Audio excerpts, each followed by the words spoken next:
Good evening, students. My name is Gunjan Sharma. I am MBBS student at AIMS Nagpur.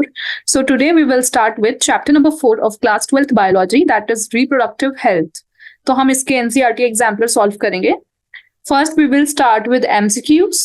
Then we will do very short answer type questions. Very short answer type questions are 3 or 2-liner questions. ठीक है, इतने answer ही होते हैं इसके 2 or 3-liner. Then we will do short answer type questions, which is again a paragraph based question answer format, and long answer type questions जिसमें हमें हर चीज explain करनी होती है, and it may take about 1 page and 1.5 page. Along with diagrams, it may take 2 pages. So this is the basic outlet of how we're going to do this NCERT exemplar. Okay, for your understanding, I might tell you a bit longer format for very short answer type questions or short answer type questions. लेकिन I will also tell you कि आपको लिख के कितना आना है, so that you won't waste your much time in your exams. Okay, in your board exams. So, and also your NEET for the MCQs. So let's start without wasting any much time. Multiple choice questions का first question देखिए. The method of directly injecting a sperm into ovum in assisted reproductive technology is called. इसमें पूछा है कि अगर एक sperm को हम directly ovum में inject करें तो उस method का नाम क्या होता है, और options आपको दिए हैं. क्या क्या options दिए हैं? Let's take a look. Options आपको फर्स्ट ऑप्शन दिया है GIFT. ओके, सेकेंड ऑप्शन है ZIFT.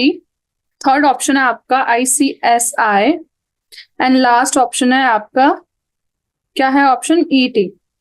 तो first of all let's understand what is GIFT. Okay, GIFT and answer सबसे पहले हम देखते हैं कि क्वेश्चन बोलना क्या चाह रहा है, then we will come up to the answer. तो क्वेश्चन में बोला है कि अगर एक स्पर्म, मतलब जो एक स्पर्म जो है, ठीक है, जो मेल गैमीट होता है, उसको अगर हम आर्टिफिशियली एक ओवम में डायरेक्टली इंजेक्ट कर दे, जैसे आप डायग्राम में देख रहे हैं कि एक निडल है, इस निडल की हेल्प से एक स्पर्म लिया, तो this is the sperm, you can C filamentous, और ये आपका पूरा ओवम है.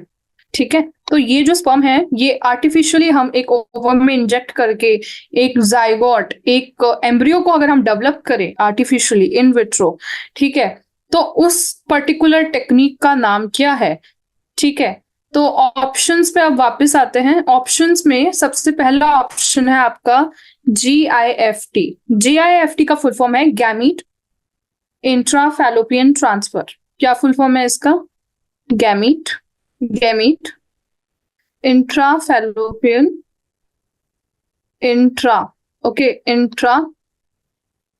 फैलोपियन ट्यूब तो आपको पता ही होगा फीमेल के अंदर होता है. ठीक है, तो G से गैमीट है, I से इंट्रा है, F से फैलोपियन है, फैलोपियन ट्यूब ट्रांसफर. तो यहाँ पे last T is the transfer. ठीक है, तो नाम से ही पता चल रहा है कि जो गैमीट है, मतलब जो आपका स्पर्म है, उसको हम कहाँ पे ट्रांसफर करने वाले हैं? फैलोपियन ट्यूब में ट्रांसफर करने वाले हैं. ठीक है, तो अगर क्वेश्चन में होता कि if sperm directly transfer into fallopian tube, तो आंसर होता आपका GIFT. लेकिन इस केस में GIFT आंसर नहीं है. देन ZIFT भी GIFT की तरह ही है, बस गैमीट की जगह क्या है यहाँ पे? जाइगोट. मतलब अगर हमने जाइगोट को बना के फैलोपियन ट्यूब में ट्रांसफर किया तो उसको बोलेंगे जाइगोट इंट्राफैलोपियन ट्रांसफर, ZIFT. वो भी क्वेश्चन में नहीं पूछा है, तो this might not be the answer. Third option is ICSI. ICSI का फुल फॉर्म होता है intracytoplasmic sperm injection. Okay, and ये क्वेश्चन के साथ जा रहा है क्योंकि क्वेश्चन में भी यही बोला है कि स्पर्म को ओवम के अंदर इंजेक्ट किया गया है. ओके, एंड यहाँ पे भी जो है इंट्रासाइटोप्लाज्मिक स्पर्म इंजेक्शन का मतलब यही है कि साइटोप्लाज्म ऑफ ओवम के अंदर स्पर्म को इंजेक्ट किया गया. इंट्रासाइटोप्लाज्मिक, किसका साइटोप्लाज्म? ओवम का साइटोप्लाज्म, उसमें स्पर्म को इंजेक्ट किया गया है. That is called ICSI, and it is a specialised procedure to form an embryo in the laboratory in which sperm is directly injected into the ovum. Okay, so that is called ICSI. ICSI should be the answer. Last में जो आपको दिया है that is ET. Okay, ET भी ये नहीं हो सकता है, क्योंकि ईटी का मतलब जो होता है उसमें oocyte को हम ओवरी से लेते हैं, इन विट्रो उसको फर्टिलाइज करते हैं और फिर उसको हम यूट्रस के अंदर डाल देते हैं। ठीक है, तो इसमें काफी सारे स्टेप्स होते हैं ईटी के अंदर। ओके, तो let's not go into deep for that. Okay, तो ET is not the answer. ET क्यों आंसर नहीं है बेटा? क्योंकि ईटी के अंदर हम लोग इन विट्रो फर्टिलाइजेशन करते हैं और एम्ब्रियो ट्रांसफर होता है ईटी का फुल फॉर्म। ठीक है, इन विट्रो फर्टिलाइजेशन करने के बाद हम यूट्रस में डालते हैं, that is one of the assisted reproductive technology, ART।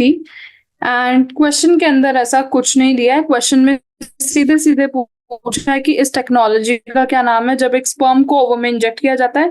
तो directly your answer should be what? ICSI। Now next question. Next question is increase IMR and decrease MMR in a population will. IMR क्या है, MMR क्या है? First we need to understand that. Then we may only come up to the कि इसका answer क्या होगा। ठीक है, क्वेश्चन में बोला है कि इंक्रीज IMR। IMR क्या होता है? IMR is basically infant mortality rate। ठीक है, infant mortality rate जो है वो होता है नंबर ऑफ इन्फेंट डेथ्स पर 1000 लाइव बर्थ्स। इसका मतलब इन्फेंट मोर्टेलिटी रेट, इसका मतलब ये है कि कितने इन्फेंट होते हैं जो 1 साल से कम के जितने भी बच्चे हैं उन सबको इन्फेंट बोलते हैं। तो नंबर ऑफ उन बच्चों का डेथ, जितने बच्चे मर रहे हैं जो 1 साल से कम है उनका नंबर, और अपॉन में हम लिखते हैं कि कितने 10,000 लाइव बर्ड्स, मतलब कितने जिंदा पैदा हो रहे हैं 1000। ठीक है, तो दैट इज 1000 हम ले रहे हैं लाइव बर्ड्स, मतलब कितने जिंदा पैदा हो रहे हैं, तो वो हम अपॉन में रखते हैं। तो ये IMR का फॉर्मूला बनता है। ये फॉर्मूला है, बट इसका मतलब यही है कि कितने बच्चे जो 1 ईयर से कम है उनकी डेथ हो रही है। इन 1000, जितने 1000 पैदा हो रहे हैं उन 1000 में से कितने मर रहे हैं before 1 year of completion of 1 year of age. ठीक है, दैट इज IMR। तो अगर IMR बढ़ गया मतलब मोर्टेलिटी बढ़ गई, मतलब बचता है मैटरनल मोर्टेलिटी रेट। ये भी सिमिलर है, इसके अंदर होता है नंबर ऑफ मैटरनल डेथ, मतलब मम्मी की डेथ जो बच्चे पैदा कर रही है। मैटरनल मतलब मॉम।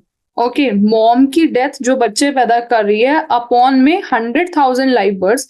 100,000, ठीक है, around it is called 1 lakh. ठीक है, 1 लाख जितने भी जिंदा बच्चे पैदा हो रहे हैं उनमें से कितनी माँ जो जन्म दे रही है उनकी डेथ हो रही है ड्यू टू प्रेगनेंसी। ठीक है, तो उसका मतलब होता है मैटरनल मोर्टेलिटी रेट। अब क्वेश्चन में बोला है कि मैटरनल मोर्टेलिटी रेट जो है आपका, वो तो आपका कम हो गया, मतलब माँ जो मर रही है, जो प्रेग्नेंट है, उनका नंबर कम हो गया, मतलब पॉपुलेशन बढ़ी, है ना, क्योंकि वो डेथ्स कम हुई है। एंड IMR में इंक्रीज हुआ मतलब डेथ्स बढ़ी, तो यहाँ पे पॉपुलेशन घटी। तो यहाँ से तो पॉपुलेशन बढ़ रही है MMR के कम होने से, और IMR के बढ़ने से पॉपुलेशन कम हो रही है। तो ये दोनों कॉम्पनसेट सब्ट्रैक्ट हो जाएगा एंड इक्वल टू 0। ठीक है, तो पॉपुलेशन में ज्यादा इफेक्ट नहीं आएगा, पॉपुलेशन उतनी ही रहेगी क्योंकि MMR घट रहा है और IMR बढ़ रहा है। ठीक, तो क्वेश्चन देखिए, cause rapid increase in growth rate? No, growth rate नहीं बढ़ रहा है। Result in decline? कम भी नहीं हो रहा है। Not cause significant change? That is the right answer, कि कोई सिग्निफिकेंट चेंज नहीं आने वाला है इसके चेंज होने से। IMR बढ़ रहा है, MMR घट रहा है।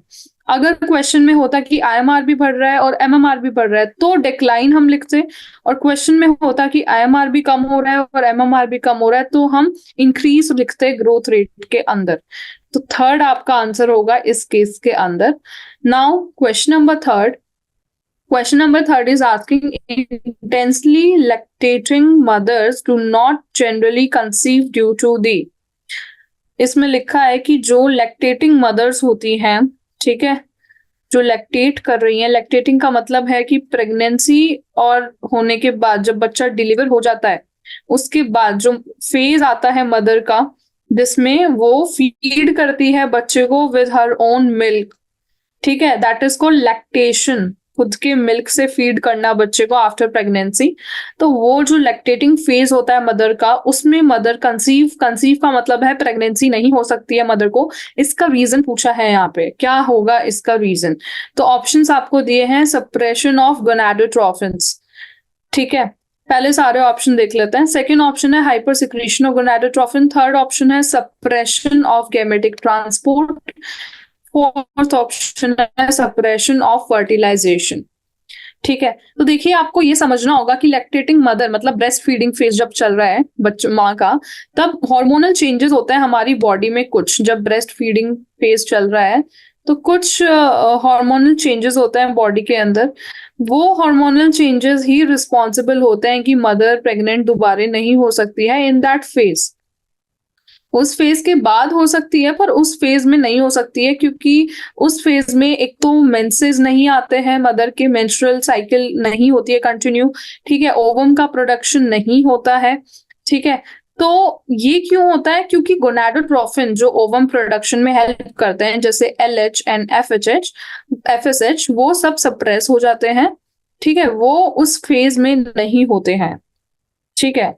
दैट्स वाई मदर नहीं करती है ओव्यूलेट, और इसलिए कंसीव नहीं कर सकती है। तो मेन आंसर आपका ये रहेगा कि जो भी आपके गोनाडोट्रोफिन्स हैं, ठीक है, वो सब जो है वो सिक्रीट ही नहीं हो रहे हैं, उसकी वजह से ओव्यूलेशन नहीं हो रहा है। तो फर्स्ट ऑप्शन मुझे ठीक लग रहा है इसमें, ठीक है। फर्स्ट ऑप्शन आपको जो दिया है वो दिया है suppression of gonadotrophin, and this is the right, this should be the right answer. Second दिया है hyper secretion, which is wrong. Hyper secretion नहीं होता है, कम हो जाता है। सप्रेशन ऑफ गैमेटिक ट्रांसपोर्ट भी रॉन्ग है, गैमीट बने तब तो ट्रांसपोर्ट होगा। सप्रेशन ऑफ फर्टिलाइजेशन भी गलत है, फर्टिलाइजेशन हो ही नहीं सकता है ना जब ओव्यूलेट ही नहीं कर रही है, इसलिए फर्स्ट आंसर इज सही। और यहाँ पे भी मैंने एक्सप्लेनेशन में यही डाला है कि ब्रेस्ट फीडिंग से नॉर्मल ओवेरियन साइकिल डिले हो जाती है। देखिए, breast feeding delays normal ovarian cycle. जो मैं हाईलाइट कर रही हूँ वो सब पॉइंट्स आप अच्छे से नोट डाउन करते जाओ। By disrupting the pattern of pulsatile release of GnRH जो होता है हाइपोथैलेमस से, वो कम हो जाता है। The plasma concentration of FSH during lactation are sufficient to induce follicle growth, but the inadequate pulsatile LH signal results in reduce estradiol production, और estradiol production नहीं हो रहा है, इस वजह से it fails to ovulate, okay, prevents the generation of normal pre-ovulatory LH surge, fail to rupture or become atic or cystic only when lactation decline। तो बस यही दिया है कि GnRH that is gonadotrophin releasing hormone hypothalamus से ज्यादा secrete नहीं होता है, इसलिए गोनाडोट्रोफ ज्यादा सिक्रीट नहीं होते हैं, एंड इस वजह से the release of ovum from your ovary वो नहीं हो पाता है, एंड इसलिए वहां पे प्रेगनेंसी नहीं हो सकती है। Are you understanding? So this is the main explanation. The highlight points you should note down, which I have done on right side of your screen. You can see. Now, question number 4 पे हम चलेंगे। तो question number 4 जो है वो बोल रहा है कि sterilization techniques are generally fool proof methods of contraception के with least side effects, yet this is the last option for the couple because। तो इसमें रीजन पूछा है कि जो आपकी स्टेरिलाइजेशन टेक्निक्स होती है, सबसे पहले व्हाट इज स्टेरिलाइजेशन टेक्निक वो आपको समझना है। स्टेरिलाइजेशन टेक्निक आपने बहुत सारे इस चैप्टर को जब NCERT से पढ़ा होगा तो मेथड ऑफ कॉन्ट्रासेप्शन आपने पढ़े होंगे। बहुत सारे मेथड ऑफ कॉन्ट्रासेप्शन थे, बैरियर मेथड, IUD, है ना, एंड मेडिकल मेथड भी थे कॉन्ट्रासेप्शन के। इतने सारे मेथड्स आपने बेटा पढ़े होंगे कॉन्ट्रासेप्शन, और लास्ट में जाके आपने एक परमानेंट मेथड पढ़ा था। परमानेंट मेथड जो था वो था स्टेरिलाइजेशन टेक्निक। मतलब अब जो पर्सन है वो अगर उस मेथड को लिया तो वो कभी भी दोबारा नहीं कर सकता है कंसीव, या फिर स्टेराइल हो जाएगा, वो फर्टाइल नहीं रहेगा, इसलिए उसको स्टेरिलाइजेशन टेक्निक आपने पढ़ी होंगी, ट्यूबेक्टोमी एंड वेसेक्टोमी। ट्यूबेक्टोमी होती है आपकी फीमेल्स के अंदर एंड वेसेक्टोमी होती है आपकी मेल्स के अंदर। तो ये टेक्निक्स की बात की गई है यहाँ पे, और बोला है कि ये फूल प्रूफ मेथड्स हैं। फूल प्रूफ मेथड ऐसा है कि जैसे फूल का मतलब होता है बेवकूफ बनाना, हैं जिनको जरूरत है, ठीक है, अपना आगे कंसीव नहीं करना है, उनको नीड है और कोई और मेथड जाना होता है और उनके लिए करना होता है, क्योंकि ये लास्ट ऑप्शन होता है कपल्स का। और इसका रीजन आपसे पूछा है कि क्यों ये लास्ट ऑप्शन है, क्योंकि इसके बहुत सारे डिसएडवांटेजेस भी हैं। तो क्या क्या है? इरिवर्सिबल नहीं, मिसकंसेप्शन है कि ये सेक्सुअल अर्ज को कम करता है, तो ये ओनली मिसकंसेप्शन है, इसका इससे कोई लेना देना नहीं है सेक्सुअल अर्ज से। एंड थर्ड, पर मिसकंसेप्शन है तो जनरल पब्लिक को पता नहीं है, इसलिए ये भी इसका एक डिसएडवांटेज है। आपको इस क्वेश्चन में डिसएडवांटेजेस देखनी है कि क्या है स्टरलाइजेशन मेथड।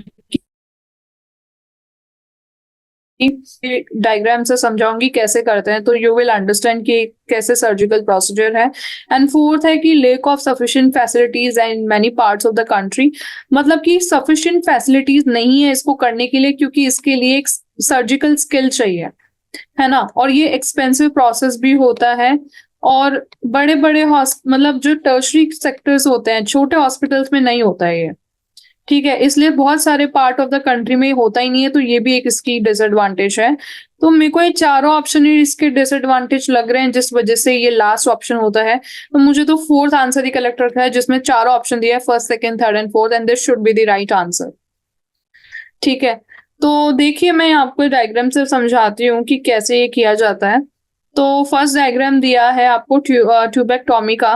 तो ट्यूबेक्टोमी में क्या करते हैं ना, ये जो फैलोपियन ट्यूब आपको दिख रही है, जो मदर में होती है फैलोपियन ट्यूब, ये फीमेल्स के अंदर जो होती है, इन फैलोपियन ट्यूब को यहाँ से लाइगेशन एंड लाइगेशन किया जाता है, मतलब जोड़ा जाता है एंड काटा जाता है।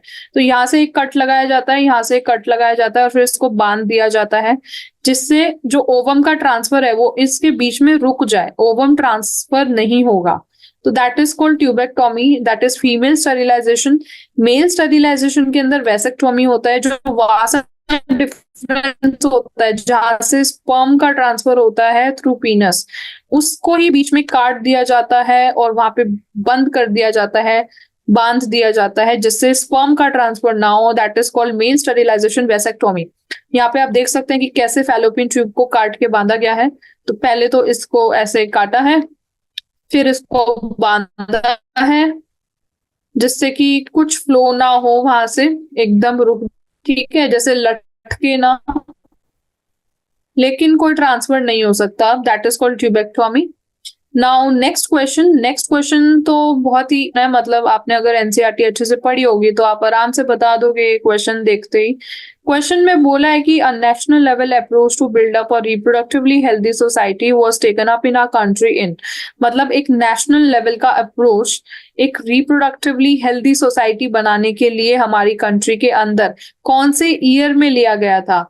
ठीक है, एनसीईआरटी में दिया हुआ है बेटा, 1950s में ये लिया गया था। क्या था ये एक नेशनल लेवल, मतलब पूरे देश के लेवल पे एक पॉलिसीज और फैमिली प्लानिंग जैसी पॉलिसीज और प्रोग्राम्स चालू किए गए थे कि एक reproductively healthy society, Indian society बने। ठीक है, और 1950 में ये स्टेप लिया गया था। तो इंडिया फर्स्ट कंट्री थी वर्ल्ड में जिसने एक्शन प्लान किए और प्रोग्राम किए एक नेशनल लेवल पे कि टोटल रिप्रोडक्टिव हेल्थ हो जाए, एक सोशल गोल। तो ये हमारी बहुत प्राउड की बात है कि इंडिया एक फर्स्ट कंट्री थी, और ये 1950s, इतना पहले, ठीक है, आज से 75 ईयर्स पहले ऑलमोस्ट, ठीक है, 74 ईयर्स पहले ऑलमोस्ट ये स्टेप लिए गए थे। These programmes called family planning, ठीक है, 1951 में ये लिए थे, and were periodically assessed over the past decades. That is your right answer. Now, sixth question, emergency contraceptives are effective if used within. Emergency contraception, आप one of the contraception है जो आपने पढ़ा होगा, है ना, और इतनी बार हम पढ़ते हैं कि 72 आवर्स 72 आवर्स सबको याद रहता है जब भी हम इमरजेंसी कॉन्ट्रासेप्शन का पढ़ते हैं, लेकिन हम आगे का भूल जाते हैं कि 72 आवर्स ऑफ क्वाइटस है, ओव्यूलेशन है, मेंस्ट्रुएशन है, इम्प्लांटेशन है, क्या है। तो ये आपको अच्छे से याद रखना है कि जो इमरजेंसी कॉन्ट्रासेप्शन है वो 72 आवर्स ऑफ क्वाइटस लेते हैं। ठीक है, 72 आवर्स सबको याद रहता है, आगे का आप भूल जाते हो तो वो आपको गांठ बांध लेनी है चीज। क्वाइटस मतलब जब सेक्सुअल इंटरकॉर्स हो रहा है, ठीक है, उसके बाद फर्टिलाइजेशन होता है। तो जो क्वाइटस है उसका मतलब है सेक्सुअल इंटरकॉर्स। सेक्सुअल इंटरकॉर्स की 72 आवर्स बाद ही आपको इमरजेंसी कॉन्ट्रासेप्शंस लेने हैं, तभी वो उसके 72 आवर्स की लिमिट में लेना है, उसके बाद नहीं। मेरा मतलब है कि क्वाइटस हुआ उसके बाद 72 आवर्स के बाद अगर आप ले रहे हो तो उसका कोई इफेक्ट नहीं रहेगा, आपको विद इन 72 आवर्स लेने होंगे, ठीक है। 72 आवर्स से पहले लेने होंगे। 72 आवर्स कितने होते हैं बेटा? 12 सिक्स 72 मतलब 6 days. 6 days with in the sexual intercourse आपको ले लेना है, एडमिनिस्टर कर लेना है, अदरवाइज उसका कोई इफेक्ट नहीं रहेगा। तो इमरजेंसी कॉन्ट्रासेप्शन में क्या होता है बेसिकली? इट इज प्रोजेस्टेरॉन और प्रोजेस्टेरॉन एस्ट्रोजन कॉम्बिनेशन और आयोडीज, ये सब होता है, ठीक है। मेनली पिल्स आती हैं, इमरजेंसी कॉन्ट्रासेप्टिव पिल्स आती हैं जो प्रोजेस्टेरॉन और प्रोजेस्टेरॉन एस्ट्रोजन के कॉम्बिनेशन से बनती है। ये आपको विद इन 72 आवर्स लेनी होती है। You have to learn this. Now question number 7। Question number 7 is saying choose the right one among the statements given below. जो भी स्टेटमेंट्स आपको नीचे दी गई है उनमें से आपको राइट स्टेटमेंट चुननी है। तो स्टेटमेंट्स क्या क्या है, लेट्स सी। फर्स्ट स्टेटमेंट है कि आईयूडीज मतलब इंट्रा यूटेराइन डिवाइस। आईयूडी का मतलब क्या है? इंट्रा यूटेराइन डिवाइस, जो मैंने अंडरलाइन किया है अभी आपके स्क्रीन पे, इंट्रा यूटेराइन डिवाइस, ठीक है। तो स्टेटमेंट फर्स्ट इज सेइंग कि intra uterine device are generally inserted by the user in self. मतलब कि जो फीमेल है वही खुद से, हर सेल्फ खुद से आईयूडी को अपने यूट्रस में इंसर्ट करेगी। क्या ये सही है? नो, डॉक्टर इंसर्ट करके देता है, ठीक है, खुद पेशेंट इंसर्ट नहीं करता है। First option is wrong. हमें बताना है राइट ऑप्शन, राइट ऑप्शन बताना है, फर्स्ट ऑप्शन रॉन्ग है। Second is IUD increase phagocytosis reaction in the uterus. IUD का काम क्या है? आईयूडी का काम है कि वो प्रेगनेंसी ना होने दे। और प्रेगनेंसी कब नहीं होगी? जब फर्टिलाइजेशन, ठीक है, फर्टिलाइजेशन जो है वो रुक पाएगा। फर्टिलाइजेशन जो है जब उसको वो रोक पाएगा, तब फर्टिलाइजेशन जब रुकेगा तब हमारा आईयूडी का काम होगा और प्रेगनेंसी नहीं हो पाएगी। फर्टिलाइजेशन रोकने का एक तरीका है कि जो स्पर्म है, स्पर्म को मार दो। स्पर्म को अगर मार दिया तो वो ओवम से नहीं कर पाएगा फर्टिलाइज। तो वही काम होता है आईयूडी का कि वो फैगोसाइटोसिस कर देती हैं रिएक्शंस यूट्रस के अंदर। और वो स्पर्म, फैगोसाइटोसिस का मतलब है खत्म करना, मारना। फैगोसाइटोसिस मतलब साइटोसिस है ना, जो सेल है उनको खा जाना और मार देना। फैगो मतलब खाना। तो फैगोसाइटोसिस रिएक्शंस यूट्रस के अंदर होती हैं जिससे स्पर्म मर जाते हैं। तो यही आईयूडी का फंक्शन, मैकेनिज्म ऑफ एक्शन है। तो second should be the right answer. फिर भी हम थर्ड ऑप्शन देख लेते हैं क्या है। IUD suppress gametogenesis, wrong. Gametogenesis से आईयूडी का कोई लेना देना नहीं है। IUD once inserted need not to be replaced. एक बार इंसर्ट कर दिया तो रिप्लेस नहीं करना, ये दोबारा गलत है। मोस्टली आईयूडी का जो लाइफ स्पैन होता है वो 10 ईयर्स होता है। 10 ईयर्स के बाद वो काम करना बंद हो जाती है, तो दोबारा रिप्लेस करके नया डालना पड़ता है। इसलिए ये ऑप्शन भी गलत है। तो second option should be the right option, और क्वेश्चन में हमें राइट ही पूछा है, तो second should be the right option. नीचे अगर आप देखोगे तो वही मैंने एक्सप्लेन किया कि ये डॉक्टर्स इंसर्ट करते हैं या फिर एक्सपर्ट नर्स इंसर्ट करती है यूट्रस के अंदर। ये फैगोसाइटोसिस बढ़ाती है स्पर्म का यूट्रस के अंदर, ठीक है। So that is the answer number second in 7th question. Now 8th question. Following statements are given regarding MTP. MTP का क्या मतलब है? Medical termination of pregnancy.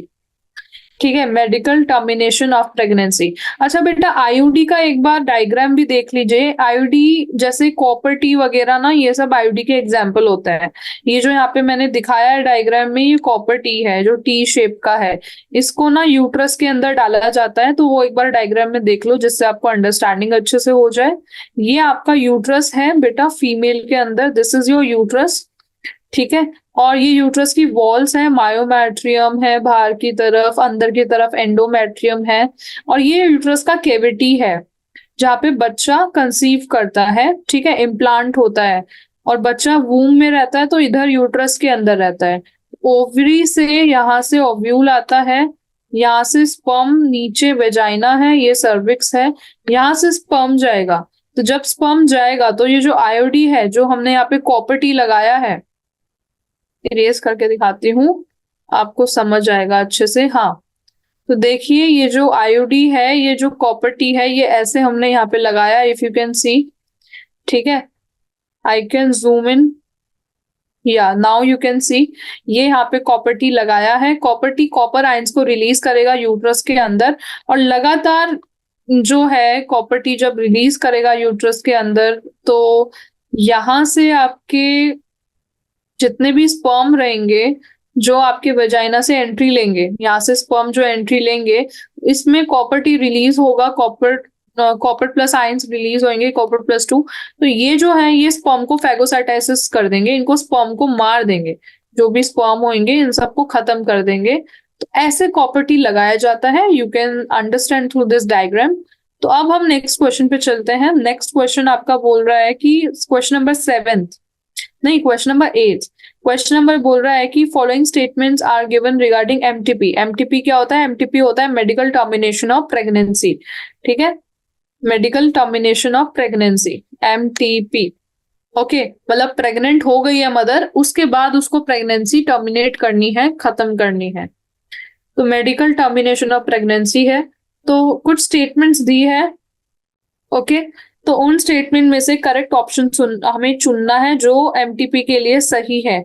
तो लेट्स सी कि क्या स्टेटमेंट्स है, फिर उसके बाद हम देखते हैं कि क्या करेक्ट ऑप्शन है। तो फर्स्ट स्टेटमेंट आपको दिया है कि MTPs are generally advise during first trimester. देखिए, मेडिकल टर्मिनेशन ऑफ प्रेगनेंसी तब करते हैं जब मदर प्रेग्नेंट हो गई है, लेकिन उसमें भी एक एज लिमिट होती है कि कितना प्रेगनेंसी को टाइम हो गया है, वो एज लिमिट होती है, मतलब प्रेगनेंसी की एज कितनी हो गई है। प्रेगनेंसी हमारी 9 मंथ्स की होती है बेटा, 9 मंथ्स की प्रेगनेंसी होती है, जो 3 ट्राइमेस्टर से बनती है, 3 ट्राइमेस्टर से बनती है। तो first trimester, second trimester and third trimester. Trimester का मतलब होता है 3 महीना, तो 3 महीने के सेट होते हैं, जिनको हम फर्स्ट 3 महीने के सेट को बोलते हैं first trimester, then second trimester, then third trimester. अगर हम प्रेगनेंसी को टर्मिनेट करें तो कब करें? ठीक है, तो देखो, मदर की हेल्थ और फीटल की हेल्थ दोनों को खतरा होगा। दोनों को छोड़ो, अगर हम टर्मिनेट कर ही रहे हैं तो mother, mainly maternal mortality rate वाली बात है, मदर की हेल्थ को खतरा होगा अगर हम उसको लेट करें। मतलब अब बच्चा अबाउट पैदा होने को ही है, थर्ड ट्राइमेस्टर चल रहा है या फिर सेकेंड ट्राइमेस्टर चल रहा है, तब अगर हम मदर का प्रेगनेंसी टर्मिनेट करते हैं, मतलब अबॉर्शन वगैरह अगर हम कराते हैं ना, तो मदर की हेल्थ जो है वो अफेक्ट होती है। इसलिए यूजुअली फर्स्ट ट्राइमेस्टर में ही एडवाइस किया जाता है medical termination of pregnancy. First statement is सही। Then MTPs are used as contraceptive method. MTP को कॉन्ट्रासेप्टिव मेथड की तरह यूज किया जाता है, दैट इज रॉन्ग। कॉन्ट्रासेप्शन का मतलब होता है कि प्रेगनेंसी हो ही ना, प्रेगनेंसी हो ही ना, पर यहाँ पे तो प्रेगनेंसी होने के बाद हम अबॉर्शन करा रहे हैं ना, तो उसको कॉन्ट्रासेप्टिव मेथड में तो नहीं गिनेंगे, तो that is wrong. Then MTPs are always surgical, ये भी रॉन्ग है। कई बार दवाइयों से, अगर ज्यादा एज नहीं हुआ है प्रेगनेंसी को, 1 महीना 2 महीना 3 महीना ही है, फर्स्ट ट्राइमेस्टर बेसिकली, तो सर्जिकली नीडेड नहीं होता है, मेडिसिन से हो जाती है। ठीक है, मेडिसिन से भी हो जाती है, तो हमेशा सर्जिकल नहीं है, always is wrong. MTP require the assistance of qualified medical personnel, it's right, कोई भी ऐसे ही नहीं कर सकता है इसको, एक डॉक्टर क्वालिफाइड मेडिकल पर्सोनल ही कर सकता है, उसी का असिस्टेंस लगेगा, तो that is right. Right option आपका क्या होगा? First and fourth. ठीक है, third option first and fourth should be the right answer, first and fourth. ठीक है, तो मैं अगर मेडिकल टर्मिनेशन ऑफ प्रेगनेंसी पे आपका शॉर्ट नोट आ गया तो आपको ये सब लिख के आना है जो मैंने यहाँ पे मेंशन किया आपके लिए। Medical termination of pregnancy full form है, ये रिकमेंड किया जाता है अगर वुमेन प्रेग्नेंट हो गई है एंड उनको बच्चा नहीं चाहिए और डेफिनेट एविडेंस है या फिर कि कोई जेनेटिक डिजीज है बच्चे को, तो तब ये मेडिकल टर्मिनेशन ऑफ प्रेगनेंसी किया जाता है। अब pregnancy may be terminated on certainly considered grounds with in the first 12 weeks of pregnancy. ठीक है, फर्स्ट 12 वीक्स, एक महीने में 4 वीक होते हैं, तो first 3 months. Okay, now question number आपका नाइन्थ क्वेश्चन पढ़ते हैं। नाइन्थ क्वेश्चन क्या बोल रहा है, तो देखिए नाइन्थ क्वेश्चन जो है वो बोल रहा है कि from the sexually transmitted diseases mentioned below identify the one which does not specifically affect sex organs. यहाँ पे कुछ सेक्सुअली ट्रांसमिटेड डिजीज का नाम दिया है इस वाले चैप्टर में, रिप्रोडक्टिव हेल्थ वाले चैप्टर में। This is very important, STD वाला टॉपिक, ये आपको अच्छे से करके जाना है from the point of view of your NEET exam and also your boards, क्योंकि ये ना हमेशा आता ही है। ठीक है, नीट एंड बोर्ड दोनों में ही आने ही वाला है, तो ये तो नंबर पक्के हैं आपके, तो ये आपको अच्छे से करके जाना है। ओके, तो एसटीडीज कुछ तो एक्सप्लेन किए हमारे एनसीईआरटी में, एक अलग से टॉपिक दिया है जिसमें सिफिलिस की बात की गई है, गोनोरिया की बात की गई है, एड्स की बात की गई है, जेनेटल वॉर्ड्स की बात की गई है। तो syphilis, AIDS, gonorrhoea and genital warts, ठीक है, चारों के चारों ही एसटीडी है। क्वेश्चन में पूछा कि कौन सेक्स ऑर्गन को स्पेसिफिकली अफेक्ट नहीं करता है, तो जो सिफिलिस है वो सेक्स ऑर्गन को अफेक्ट करता है, गोनोरिया भी करता है, जेनाइटल वॉर्ड्स भी करते हैं। जेनाइटल वॉर्ड्स के तो नाम में ही है कि जो जेनाइटल एरिया है वहां पे वॉर्ड्स हो जाते हैं, रैशेस जैसा कुछ हो जाता है। गोनोरिया में भी रैशेस होते हैं, सिफिलिस में भी अफेक्ट होता है। पर जो एड्स डिजीज है ना, ये बहुत ही खतरनाक और बड़ी डिजीज है। ये जेनाइटल वॉर्ड्स को ही नहीं करती है, ये पूरे बॉडी को अफेक्ट करती है, ये पूरे इम्यून सिस्टम को हिला के रख देती है। इसलिए इसका आंसर होगा option number second, that is AIDS. ठीक है, ये सेक्स ऑर्गन को अफेक्ट नहीं करती है स्पेसिफिकली, पूरी बॉडी को अफेक्ट करेगी। तो नीचे मैंने एक पैराग्राफ आपको एसटीडी अगर क्वेश्चन आता है तो उसके लिए बना के दिया है कि सिफिलिस एक बैक्टीरियल इन्फेक्शन है जो सेक्सुअल कॉन्टेक्ट से फैलता है। ये पेनलेस सोर मतलब पेनलेस रैशेस जैसे कुछ होता है, वो आपके जेनाइटल एरिया, माउथ वगैरह में कर देता है। गोनोरिया भी इन्फेक्शन है जो सेक्सुअली ट्रांसमिटेड बैक्टीरियम से फैलता है, बैक्टीरिया का इन्फेक्शन है ये। दोनों मेल और फीमेल दोनों को अफेक्ट करता है ये, और ये आपका मोस्ट कॉमनली यूरेथ्रा, रेक्टम और थ्रोट को अफेक्ट करता है। जेनाइटल वॉर्ड्स भी सॉफ्ट ग्रोथ्स होती हैं जो आपके जेनाइटल में अपीयर होती हैं। ये पेन, डिस्कम्फर्ट और इचिंग करती हैं, पेन करेगी, खुजली करेगी और डिस्कम्फर्ट करेगी। तो मेनली ये सारी की तीनों बीमारियां आपकी जेनाइटल एरियाज में ही अफेक्ट कर रही हैं। और जेनाइटल वॉर्ड्स जो होते हैं वो ह्यूमन पैपिलोमा वायरस से फैलते हैं। एड्स अफेक्ट नहीं करता है जेनाइटल पार्ट्स को डायरेक्टली, ये इम्यून सिस्टम को अफेक्ट करता है एड्स, लेकिन ये फैलता है आपके एसटीडी से, मतलब सेक्सुअली ट्रांसमिटेड भी फैलता है। और ये वायरस जो है इसका वो है HIV वायरस जो एड्स करता है। कौन सा वायरस है? HIV, ह्यूमन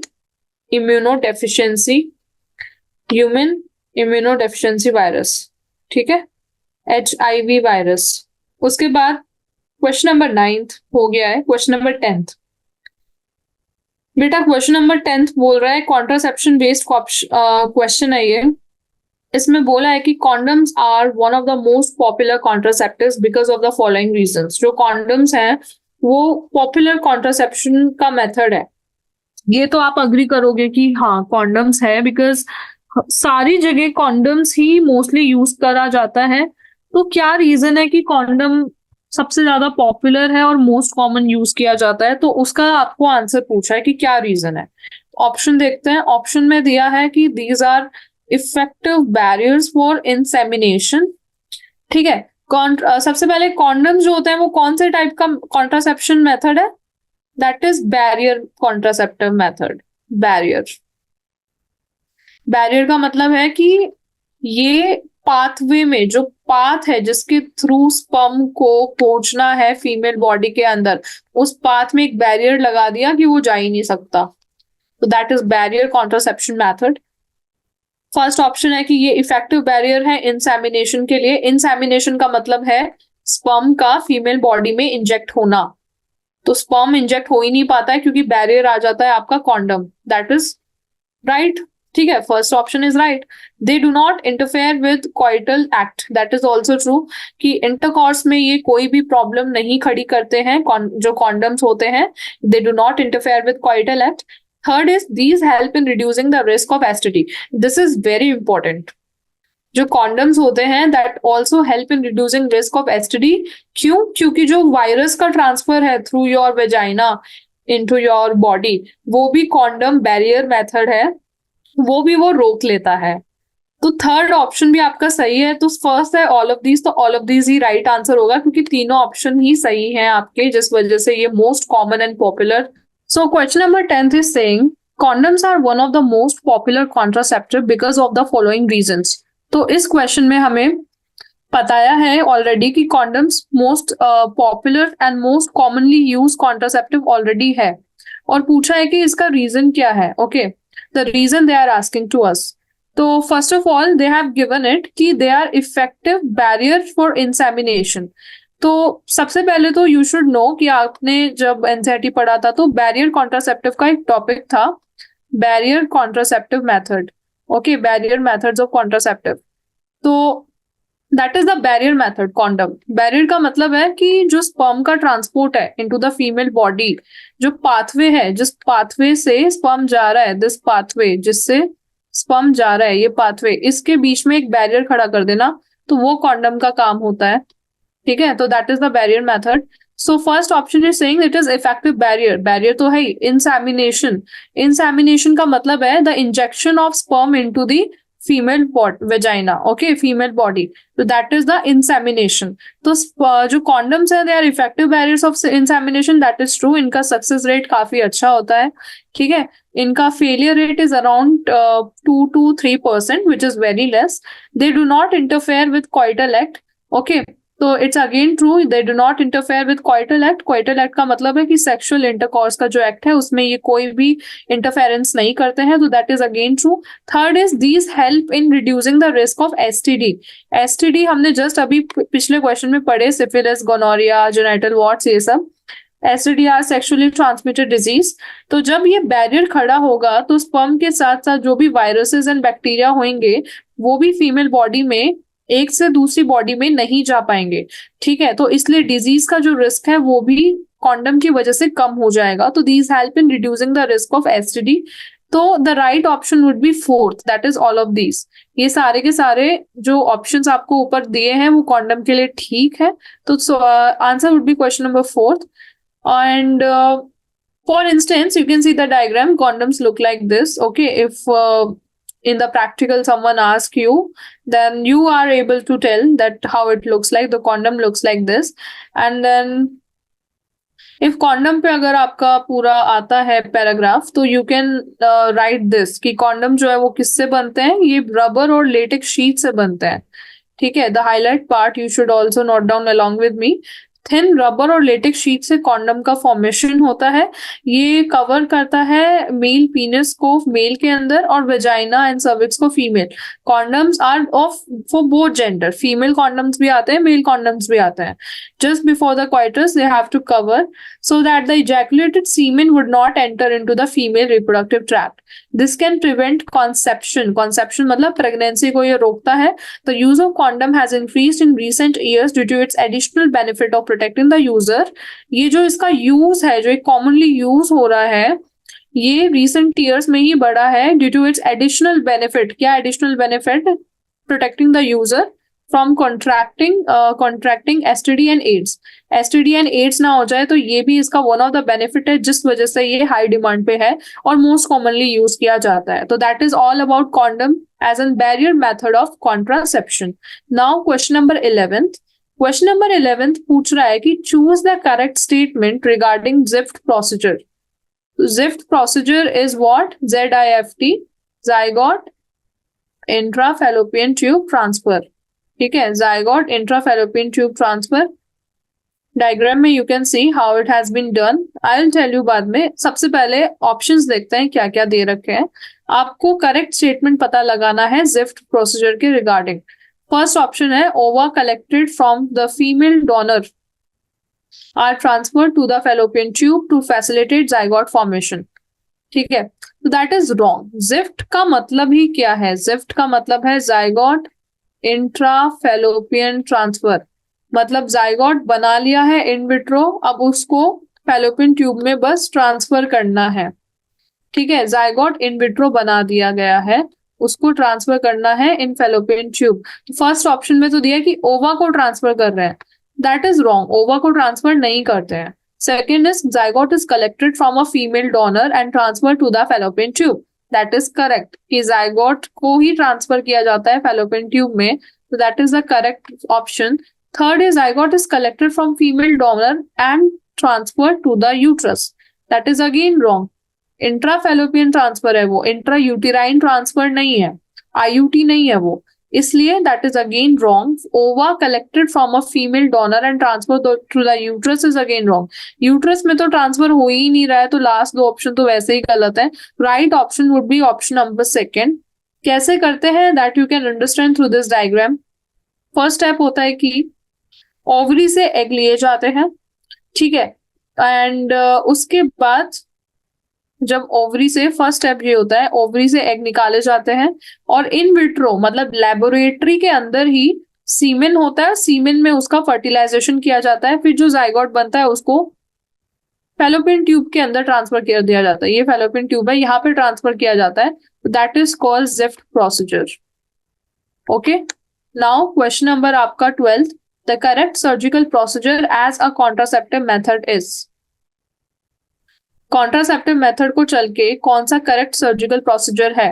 तो हमने स्टेरिलाइजेशन टेक्निक वाला क्वेश्चन किया था, जो आपका शायद क्वेश्चन नंबर सेकेंड ही था अभी। तो स्टेरिलाइजेशन मैंने आपको समझाया था कि स्टेरिलाइजेशन क्या होता है। स्टेरिलाइजेशन के अंदर परमानेंट हो जाता है कॉन्ट्रासेप्शन, ठीक है, परमानेंट ही इलाज है ये कॉन्ट्रासेप्शन का। इसमें स्टेरिलाइजेशन इसलिए बोला है क्योंकि फिर वो जो कपल होता है या फिर जो भी पर्सन होता है वो स्टेराइल हो जाता है, वो दोबारे मतलब दोबारे वो कंसीव नहीं कर सकता है, प्रेग्नेंट नहीं हो सकता है, ठीक है, गैमीट जो है उनका ट्रांसफर होना बंद हो जाता है। तो कौन कौन सी प्रोसीजर हमने देखी थी? फीमेल के अंदर जो प्रोसीजर होती है उसका नाम होता है ट्यूबेक्टोमी, ट्यूबेक्टोमी। एंड मेल के अंदर जो प्रोसीजर होती है, मेल के अंदर वो होती है वैसेक्टोमी। ट्यूबेक्टोमी के अंदर फैलोपियन ट्यूब को कट करके जोड़ दिया जाता है, वैसेक्टोमी के अंदर वासा डिफरेंस को किया जाता है। तो ऑप्शंस में देख लीजिए कहाँ पे ये दो चीज दी है, जहां पे भी ये दो चीज दी है वही आपकी सर्जिकल प्रोसीजर है कॉन्ट्रासेप्टिव की। First option is ovariectomy wrong, hysterectomy wrong, vasectomy is correct, male के अंदर की जाती है। कैस्ट्रैक्शन भी रॉन्ग है, तो right answer would be option number third. Vasectomy को अगर आपको समझना है तो लेट्स सी वैसेक्टोमी क्या होता है, कैसे किया जाता है। तो देखिए ये आपका स्क्रोटम है और स्क्रोटम के अंदर ये आपकी टेस्टिकल्स है, एंड टेस्टिकल से वासा डिफरेंस निकलता है जो स्पर्म को ट्रांसपोर्ट करता है, यहाँ से स्पर्म ट्रांसपोर्ट होता है। तो इस वासा डिफरेंस में कट लगाए जाते हैं, यहाँ पे कट लगाया गया है, यहाँ पे कट लगाया गया है, दो वासा डिफरेंस होती है पेयर में, दोनों पे कट लगाया गया है, ठीक है, एंड फिर उनको बांध दिया जाता है, तो that is only called vasectomy. Okay, तो ये है परमानेंट इलाज कॉन्ट्रासेप्शन का, and it is the surgical procedure. Definition, if someone asks you, then you can write that surgical intervention blocks gamete transport, मतलब sperm का transport, and conception उससे prevent होता है। ये sterilization procedure है, मेल के अंदर इसको वेसेक्टोमी बोलते हैं, फीमेल के अंदर ट्यूबेक्टोमी होता है। Then question number 13, which is the last question of MCQs. It is asking diaphragms are contraceptive devices used by the females. Diaphragms contraceptive devices हैं जो फीमेल यूज करती हैं। Choose the correct option. तो इसमें दोबारा correct option ही पूछा है, तो पहले तो डायफ्राम ऐसा दिखता है, see this is the diaphragm. ये जो डायफ्राम है ये कॉन्ट्रासेप्टिव डिवाइस है जो फीमेल में यूज किया जाता है। तो इसको फीमेल बॉडी के अंदर वजाइना के थ्रू इंसर्ट किया जाता है जिससे कंसेप्शन रुक जाए। This is work as an barrier method of contraception only, ठीक है, बैरियर मेथड ही है ये। तो इसका राइट ऑप्शन हमें बताना है। तो फर्स्ट ऑप्शन जो आपको इसका दिया है, फर्स्ट ऑप्शन आपको दिया है कि they are introduce into the uterus. Uterus में नहीं होता है, ये वजाइनल ट्रैक्ट में होता है। They are place to cover the cervical region, correct, cervical region को कवर करता है, ये यूट्रस के अंदर नहीं होता है। तो सेकंड ऑप्शन इज करेक्ट।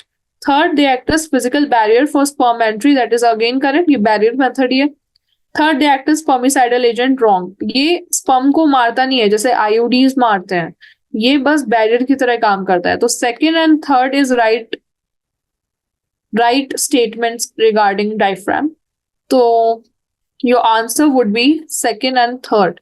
तो diaphragms are barriers made of rubber से बनते हैं। ये डायग्राम में ये जो दिखा रखा है रबर से बनता है, जो फीमेल रिप्रोडक्टिव ट्रैक्ट में इंसर्ट किया जाता है to cover the cervix during coitus, and ये कॉन्सेप्शन को रोकते हैं, blocking the entry of sperm into the cervix. ठीक है, स्पर्म की एंट्री को रोकते हैं।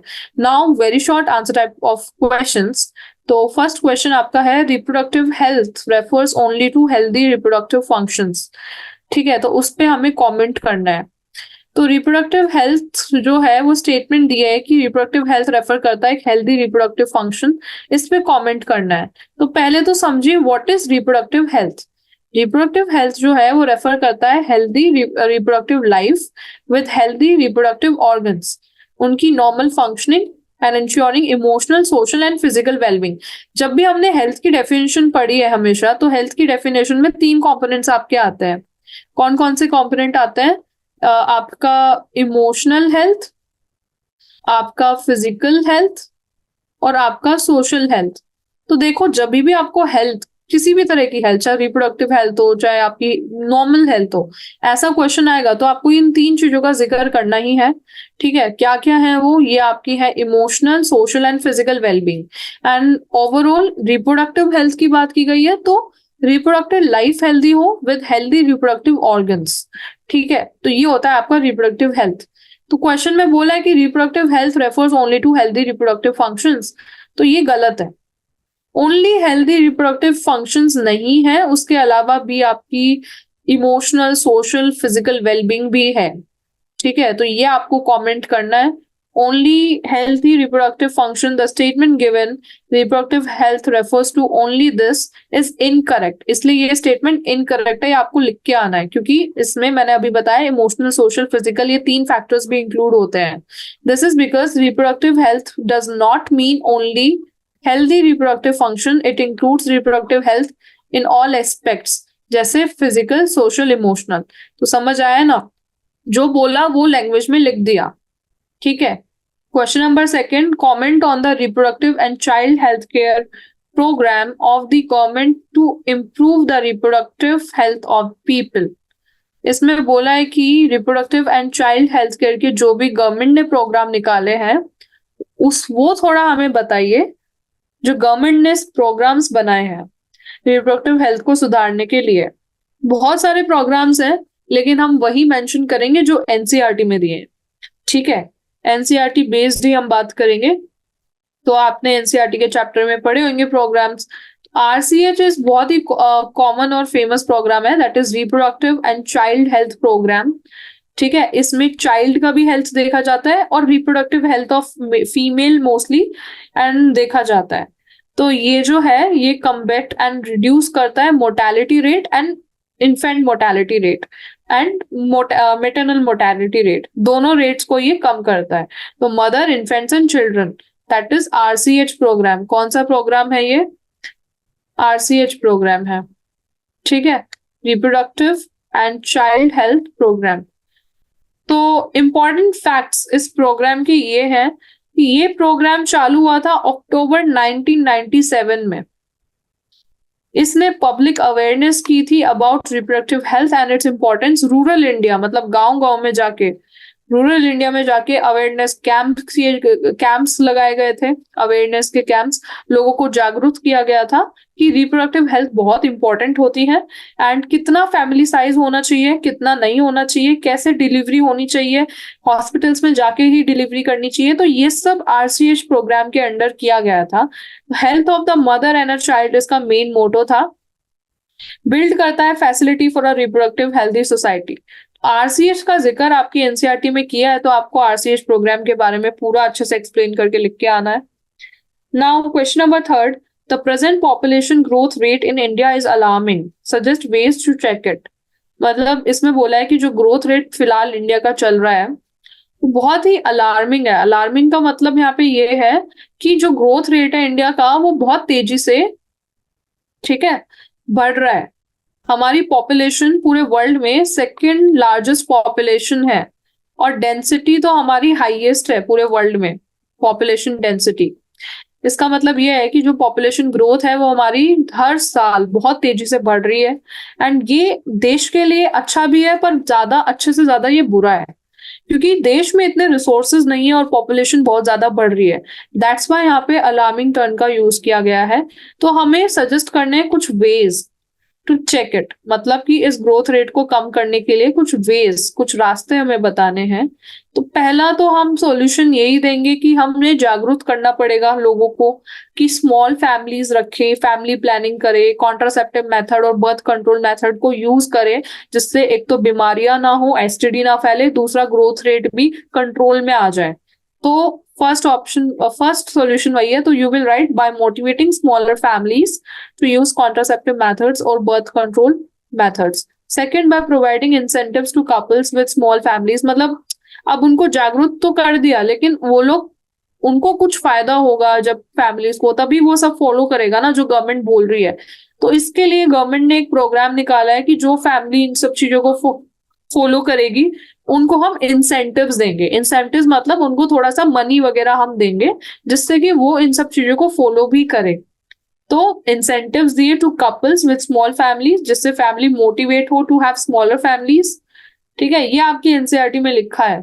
ओके, एंड लास्ट ऑप्शन है कि एडुकेट करना, उनको अवेयर करना कि अगर तुम्हारा अनकंट्रोल पॉपुलेशन ग्रोथ हो गया तो उससे कितने सारे नुकसान होंगे। ऑलरेडी देश में पॉवर्टी बहुत ज्यादा है। क्यों ज्यादा है? क्योंकि फैमिली में मेंबर्स इतने सारे हैं और कमाने वाला एक ही है। ठीक है, तो अगर हम स्मॉल फैमिली वाला प्लान देखें, स्मॉल फैमिली में कमाने वाला एक ही है और मेंबर भी कम है, तो सबको एक हेल्दी लाइफस्टाइल हम दे पाएंगे, राइट। तो ये सब चीजें हमें जागरूक करना पड़ेगा। ये सब आप बना के लिख के आ सकते हो जब भी ऐसा कोई क्वेश्चन आएगा। तो ठीक है स्टूडेंट्स, लास्ट जो क्वेश्चंस हैं, जो बचे हुए क्वेश्चंस हैं, we will discuss in our next session. Okay, thank you so much for your time.